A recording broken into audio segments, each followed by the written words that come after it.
खबरें जो आपको सीधे जोड़ती हैं हमसे, जिनका आपकी जिंदगी पर होता है सीधा असर। खबरों की वही तस्वीर, बिना बदले बिना डरे, जज्बा सच का लिए, सच दिखाते हैं हम। आज हम आ पहुंचे हैं गिरवा गांव। ये गिरवा गांव बांदा से लगभग 25 किलोमीटर दूर पड़ता है। यहाँ पर एक देवी जी का स्थान भी है जो बड़ा चर्चित है। उसी से लगा हुआ ये मंदिर है। मंदिर की जो पहचान बताई जा रही है, ये बताया जा रहा है कि ये मंदिर 500 वर्ष पुराना मंदिर है। भूतेश्वर नाथ का मंदिर है, शंकर भगवान का मंदिर है, बड़ा प्राचीन है।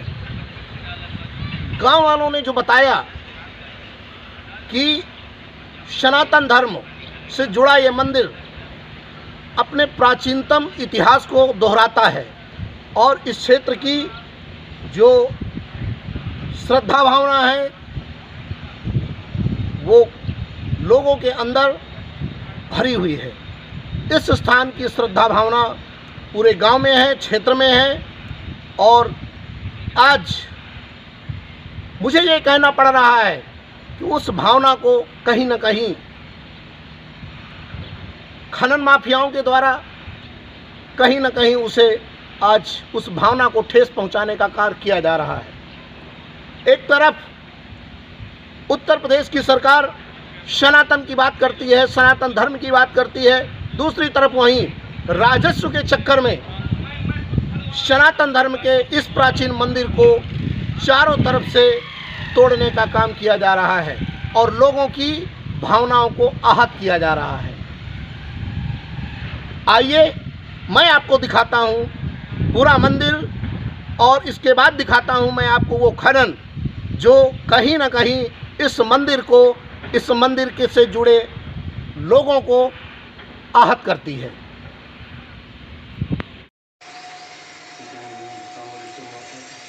पहाड़ों के बीच बैठे ये अपने आप में अद्भुत शिवलिंग ये बयान करती है कि हम कितने प्राचीन हैं और इस प्राचीन धरोहर को आज लगातार छेड़ा जा रहा है। लगातार आस्था के इस प्रतीक केंद्र को जो सनातन धर्म से जुड़ा हुआ है, आज इसके पहाड़ को छत विक्षत किया जा रहा है। एक तरफ उत्तर प्रदेश की योगी सरकार ये कहने से गुरेज नहीं करती है कि हम सनातनी हैं, तो सनातनी धर्मों के ऊपर ये कठोर जो कुठाराघात है ये कैसा।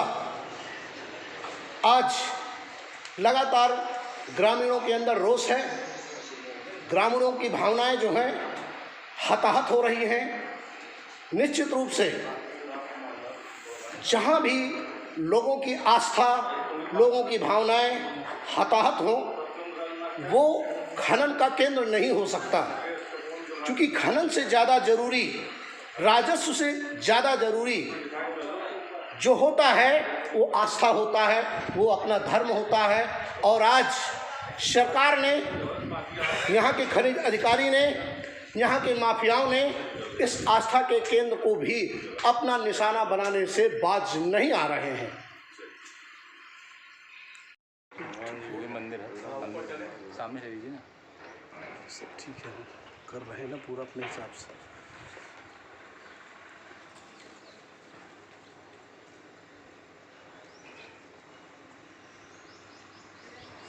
तो एक एक चीज दिखाएंगे यहाँ।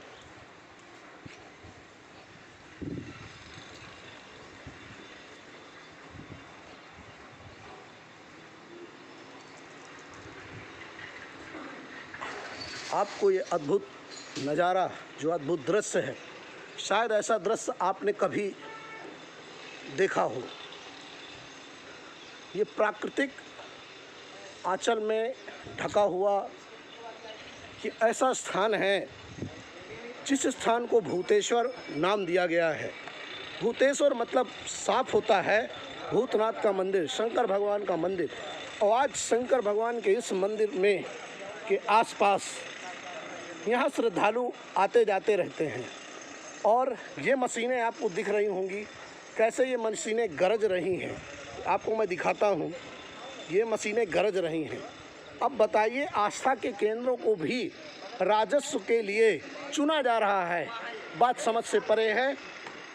अगर ऐसे आस्था के केंद्रों को, सनातन धर्म को छेड़ा जा रहा है तो निश्चित रूप से ये बात दुखद है।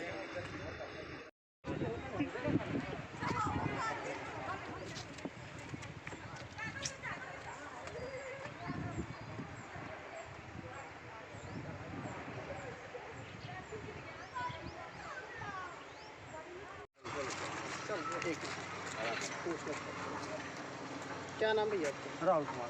राहुल जी कहाँ से आए हैं? बरुआ टेंगा। कहाँ पड़ता है बरुआ? बरुआ हमीरपुर जिला, बरुआ के पास में टेंगा गाँव है। कहाँ आए थे यार? यहाँ मंदिर पे आए थे। कौन सा मंदिर है? शंकर जी का जो मंदिर है उसका मुंडन कराने आए टेढ़ा। आज आप यहाँ कहाँ आए थे? यहाँ आए थे मुंडन करवाने। ये कौन सा मंदिर है ये? शिव जी का मंदिर है। तो क्या मान्यता थी आपके यहाँ आने की? हम लोग पहले मान गए थे बच्चे के लिए, वही करवाने आए। तो बच्चा हो गया है, तो मनौती आपकी पूरी हो गई, इसीलिए आप यहाँ आए थे आज मनौती को पूरी करने के लिए, है ना? सुनो, गाड़ी में पानी बोतल रखी है, बोतल लेते आना।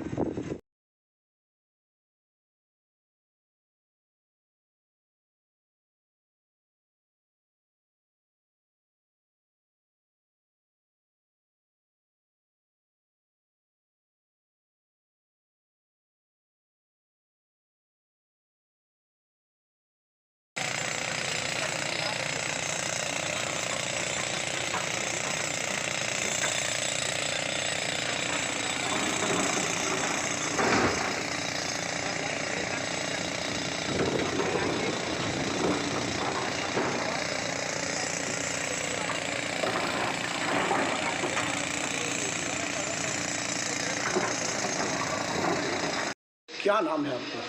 मेरा नाम है राधा रमण जी। आप क्या हैं यहाँ पर? सेवक हूँ, भगवान मेरे गांव के ग्राम देवता हैं, तो यहाँ सुबह शाम उनकी सेवा कर देता हूँ, बस और कुछ। कब से पुजारी हैं आप यहाँ? मेरा जन्म ही यहीं हुआ है, पिछले 2 साल से निरंतर मैं इनकी देख रेख में हूँ। अच्छा, तो ये बताइए, ये मंदिर कितना प्राचीन है? हम लोगों ने अपने बाबा यानी बाबा के दर्शन तो नहीं हुए, दादी हमारी रही, दादी से भी पूछा तो वो भूतेश्वर भगवान को इसी रूप में जानती हैं। इसके पीछे जा नहीं पाया, लेकिन जो भी पुराना से पुराना मिला है उसने यही बताया है कि हम भूतेश्वर भगवान को यहाँ पर पूजते रहे हैं। आज क्या तकलीफ हो गई, क्या समस्याएं हो गई यहाँ पर? समस्याएं सर जी, सबसे पहली समस्या तो यहाँ पर है ये धूल धक्कड़ जो उड़ता है। दूसरी समस्या, यहाँ पर जो पर्वत श्रेणियाँ हैं बड़ी मनोरम लगती हैं, जब सावन भादो इत्यादि का पानी बरसात होता है बढ़िया से, तो एक पर्यटन क्षेत्र भी घूमने लायक बहुत अच्छा क्षेत्र माना जाता है। इस खनन के कार्य से यहाँ पत्थर आते हैं और जो जानवर यहाँ रहते थे वो उनका रास्ता ही यही है। इस रास्ते से जब जाते हैं तो अब भीड़ 24 घंटे चूँकि खनन कार्य होता है, उस वजह से वो अपने खाने पीने की व्यवस्था नहीं कर पा रहे हैं, वो मर रहे हैं। इसके बाद जो वहाँ पर खनन कार्य में सर्प, बिच्छू, बिस्खोपड़ा, इस तरह के जो जहरीली जानवर हैं जो ज़मीन के नीचे रहते हैं, वो अब वहाँ की अपेक्षा उस कंपन से अधिकतर यहीं की ओर बढ़ रहे हैं, जो कई बार अधिक मात्रा में यहाँ देखे गए हैं, जिससे आने वाले दर्शनार्थियों के लिए आफत होगी, कहीं कोई काट सकता है। क्योंकि अब ये जीव जंतु ऊपर चढ़ रहे हैं, यहाँ के जीव जंतु नीचे जो जाते थे वो जा नहीं पा रहे हैं। और सबसे बड़ी बात, जब यहाँ विस्फोट होता है तो श्रीमान जी आप देखिएगा, अभी तो केवल खनन हो रहा है, जब विस्फोट होता है तो यहाँ पर पूरी धरती हिल जाती है। और इस हिलते समय यहाँ के तमाम लोग गवाह होंगे जो बैठे हैं, यहाँ रहते हैं, समय समय पर गांव तक में भी दरवाजे हिल जाते हैं, यहाँ की खिड़कियाँ, ये चैनल हिल जाते हैं। बस डर इस बात का है कि हमारा ये जो प्राचीनतम स्थान है ये सुरक्षित रहे, क्योंकि आगे चल कर के विकास कार्य इतना तेज़ हो रहा है कि मैं जान रहा हूँ कि सब कुछ हटेगा, सब उजड़ जाएगा, क्योंकि लोग नया अपने तरीके से बना रहे हैं अपने रहने के क्षेत्र। लेकिन निवेदन यही है भगवान से मेरा कि कम से कम ये क्षेत्र जो इतने पर्यटन जो आगे चल के हमको मिलने वाले नहीं हैं, पहाड़ भी बनेगा तो इतनी जल्दी नहीं बनेगा, और इनसे हमको बहुत चीज़ें मिलती हैं। औषधियों का भंडार है हमारा ये। पहाड़ से लगी हुई कोई आबादी भी है क्या? आबादी इस पहाड़ से ही जुड़ी हुई है। इस पहाड़ के जस्ट नीचे उधर मेन आबादी है। जो आने वाली, जो बाहर से आने वाली आबादी हुई, पहले यहाँ पर पत्थर टूटता रहा तो पहले आने वाली आबादी है कुछ इधर बैठी पीछे, और इसके बाद जस्ट इसके साथ नीचे है आबादी से पूरा घिरा हुआ है। अगर देखा जाए तो इसका 1 किलोमीटर भी आगे नहीं, यानी 500 मीटर के बीच में ही आबादी शुरू हो जाती है। वास्तव में यहाँ आबादी के बीच में विस्फोट और खनन नहीं होना चाहिए था। ऐसा कानून में है, जैसा मैंने भी सुना है आप सब लोगों के मुंह से कि नहीं होना चाहिए, और इतनी एक निश्चित मानक होता है, उस मानक के अनुसार ये सब कार्य होते हैं। लेकिन मुझे लगता है कि वो मानक नहीं पूरे होते हैं, क्योंकि कभी कभी सुबह 11 बजे भी विस्फोट होता है, शाम को 4 बजे भी विस्फोट होता है। अब तो काफ़ी कंट्रोल होने लगा है जिसकी वजह से, लेकिन बढ़ावा भी होता है। हमारा रघुवीर शरण पांडे नाम है, गिरवा निवासी, हम गिरवा के ही हैं। पिताजी का नाम। हाँ, क्या मामला है यहाँ पर लगातार? जी, मामला ये है कि ये भूतेश्वर का पहाड़ है, गिरवा के ग्राम देवता हैं भूतेश्वर। कितना पुराना है ये हजारों वर्ष पुराना है, अनादि है। जितने भी हम कहें, इसको हमारे गांव के बुजुर्गों ने इतने परिश्रम से इस मंदिर को ईंट कंकड़ जोड़ जोड़ के इस मंदिर को बनाया है। इस समय माफियाओं को इतनी सूझी हुई है कि बालू मिल नहीं रही तो वो गिरवा पहाड़ तक को में आक्रमण कर दिया है। ये जो जिसमें आश्रम आप देख रहे हैं, इस आश्रम में ही उन्होंने पट्टा करा लिया है। शासन को मिला करके, शासन को गुमराह करके इसमें पट्टा करा लिया है। हम बार बार मना कर रहे हैं, फिर 6 महीने बाद किसी न किसी को लगा करके इसमें होल ब्लास्टिंग खनन शुरू करा देते हैं। इसलिए हम शासन से, प्रशासन से, मीडिया वालों से, सबसे हम निवेदन ये करेंगे कि जन की हानि न हो, धन की हानि न हो, और हमारे ग्राम देवता के ये पुराना स्थान बचा रहे। इसलिए हम सभी से निवेदन करेंगे, अपनी आवाज़ के द्वारा आप तक ये अपनी आवाज़ पहुंचा रहे हैं। इस समय उत्तर प्रदेश में जो सरकार है, मुख्यमंत्री हैं योगी आदित्यनाथ हैं। जी जी। वो अक्सर आपने सुना होगा सनातन धर्म की बात करते हैं। जी जी जी। आप उनसे क्या निवेदन करना चाहेंगे? हम उनसे हजारों एप्लीकेशन पहुंचा चुके हैं उन तक। यहाँ मुख्यमंत्री पोर्टल में अपनी बात पहुंचा चुके हैं, लेकिन वो अधिकारियों को जांच के नाम पर भेज देते हैं। ये माफिया जो बालू पहाड़ खोदाने का जो काम कर रहे हैं, उन अधिकारियों को आकर के अपने रुपए दे करके और तुरंत अपने अनुकूल रिपोर्ट लगवा लेते हैं उनको। फिर वो अधिकारियों को न ये बंद दिखाई देता, न ये पत्थर दिखाई देते। आज पूरे गाँव में हम योगी जी से यही निवेदन करना चाह रहे थे कि भाजपा की सरकार है, कम से कम हमारे मंदिर तो बचे रहेंगे। जैसे आपने कहा कि उनकी सरकार में क्या उम्मीद करते हैं, तो हम यही उम्मीद करते हैं कि हमारा ये मंदिर, हमारा ये कम से कम ये आश्रम जो गिरवा के द्वारा बसाया हुआ है, गिरवा के लोगों ने एक एक परिश्रम करके इस आश्रम को बनाया हुआ है, वो बना रहे। उसके लिए हम उम्मीद करते हैं, गुहार लगाते हैं कि मोदी जी, योगी जी हमारे इस आश्रम को बचाएं। आज भाजपा की सरकार है, उसी में हमारा धर्म खतरे में है। इन माफियों की वजह से हमारा ये आश्रम नहीं बच रहा, उसमें तोड़ने की गुजुगत लगा रहे हैं। तमाम प्रकार की शासन को मिला करके, थाने में पैसा दे करके, सब प्रकार से करके किसी प्रकार से वो काम कराना चाहते हैं। अगर नहीं माने ये लोग तो आप लोग अगला कौन सा कदम उठाएंगे? हम भयंकर जन आंदोलन करेंगे, जन आंदोलन करेंगे, धरने पर बैठेंगे, यहाँ तक कि यदि वो नहीं मानेंगे, उनकी मशीनें आएंगी तो फिर जन आंदोलन है किस प्रकार का हो जाए हम बता नहीं सकते। कितना बड़ा आक्रोश है गांव में, जन जन में कैसा आक्रोश है उसके हम बयान नहीं कर सकते अपनी ज़बान से। फिर वो पहाड़ वाले ही जानेंगे, अगर ज़बान से नहीं मान रहे हैं तो पहाड़ वाले भी आने वाले समय में जानेंगे कि कैसा आंदोलन होने वाला है। न इनकी मशीनें बचेंगी, न ये बचेंगे। मार मार के इनको सालों को जो है ऐसे पहेटेंगे, ऐसे पहेटेंगे कि ये फिर दोबारा नहीं आएंगे। यही होने वाला है। हरे राम राम। दोस्तों आप देख सकते हो, ये पहाड़ रुकवाने के लिए गांव के व्यक्ति हमारे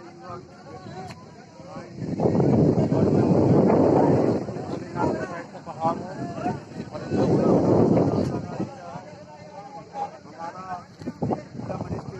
अनुरोध है कि इस पहाड़ को अवैध खनन को रुकवाने के लिए जल्द से जल्द पूरा करें। ये आप देख सकते हैं, देखिए यहाँ पर ये होले लगाई जा रही हैं। ये देखिए यहाँ पर होले हो रही हैं, ये ड्रिल मशीन रखी घर के हैं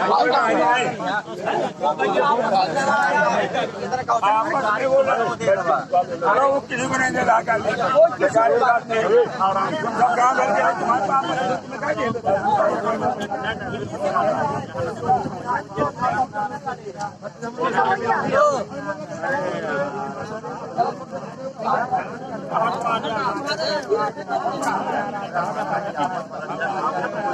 यहाँ चाहती थी गाँव के लड़ाई गाँव के लोग तो दौड़ रही है कहती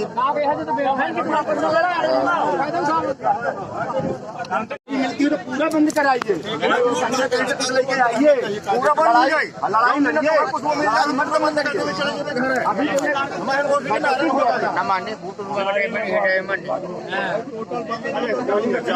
न मानने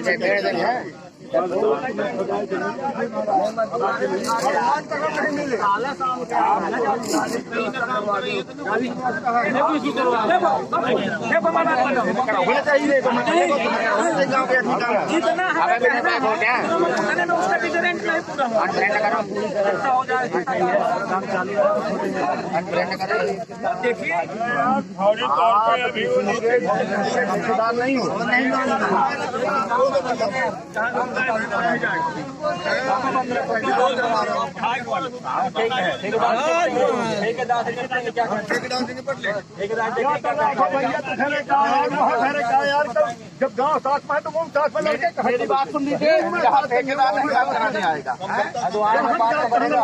बात करें आज घर के हैं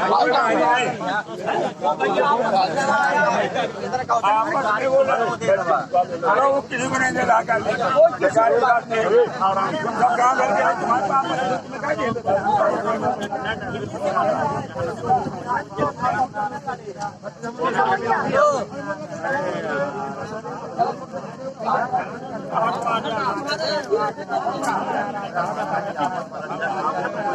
यहाँ चाहती थी गाँव की लड़ाई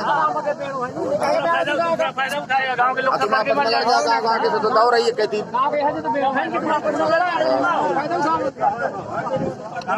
बताइए। हमारे ही गांव में भूतेश्वर भगवान के जस्ट सामने ज़्यादा दूरी नहीं है, ज़्यादा 50 मीटर की दूरी भी नहीं होगी, इतनी दूर पर खनन कार्य होता है। और हम लोग क्या कहते हैं, इसको देख रहे हैं। सरकार से आशा रखते हैं कि हमारे बाबा योगी जी महाराज जी हमारे धार्मिक क्षेत्रों को बहुत संरक्षण दे रहे हैं, वो संरक्षण देते हैं। उनकी आशा पर हम लोग हर बार बीजेपी को ही जिताते रहे हैं, हमारा वोट हमेशा बीजेपी को ही जाता रहा है।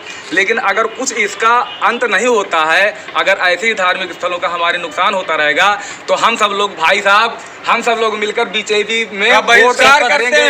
बहिष्कार करेंगे कि नहीं करेंगे? वोट देंगे कि नहीं देंगे? हम बीजेपी को शपथ पूर्वक कहते हैं वोट नहीं देंगे, बहिष्कार नहीं हुआ, वोट नहीं देंगे, अन्यथा योगी